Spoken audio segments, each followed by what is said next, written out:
So you mentioned, if I went back to your recordings from 30 years ago, mid-80s, do you think I would find you saying God needs it as clearly? Yeah. I would find it like that. In fact, I remember one class, it was in the 80s,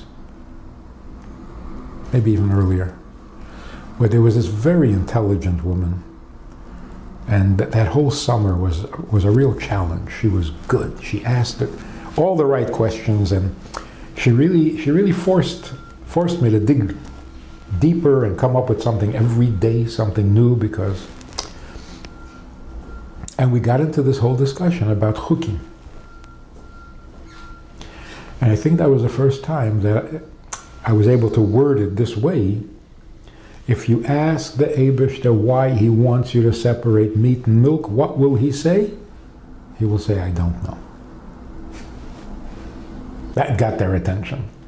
The Eibishter doesn't know. There's something he doesn't know. He knows everything. He knows everything there is to know. There is nothing to know about a chayk.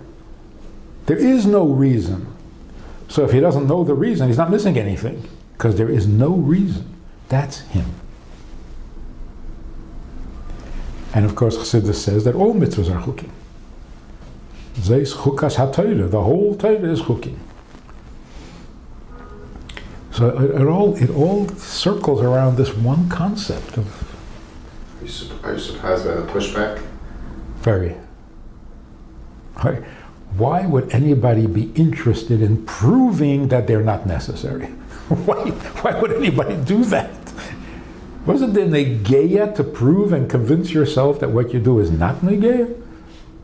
Why would you do that? I mean, even if you had no chassidus telling you that, you would want it. But if you don't want it, what is that? So what? I mean, everything has to have a motivation. What motivates people to argue that the Eibishter does not need it? If you have a kasha, because it sounds like in this maimer, that maimer, Rambam, that the Maisa Tachtenim don't affect him, and so on. Good, so you have a kasha, but you should ask the kasha, not be happy to know that he doesn't need you. I don't understand that.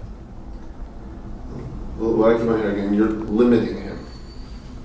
To Torah and mitzvahs. Yes. You're limiting him. Well, why do you think that? Why do you think that was created? Like what? Look, everything we say is limiting. When you say he's bli gvul, you're limiting him. You're saying he's ein safe, you're limiting him. You're saying he's kadesh v'neira, oyen v'neira, you're limiting him. And yet we say it anyway. When you say mitzvahs are negeya and atzmos, it is the least limiting thing of all. Much less than saying he's bli gvul. Because mitzvahs themselves are him. When you say mitzvahs are bli gvul, it's also a limit. It's not true. Mitzvahs are more than bli gvul. So if you have a problem with mitzvahs because the Eibishter is bli gvul, no, the bli gvul is the problem. That's limiting. Mitzvahs are not limiting.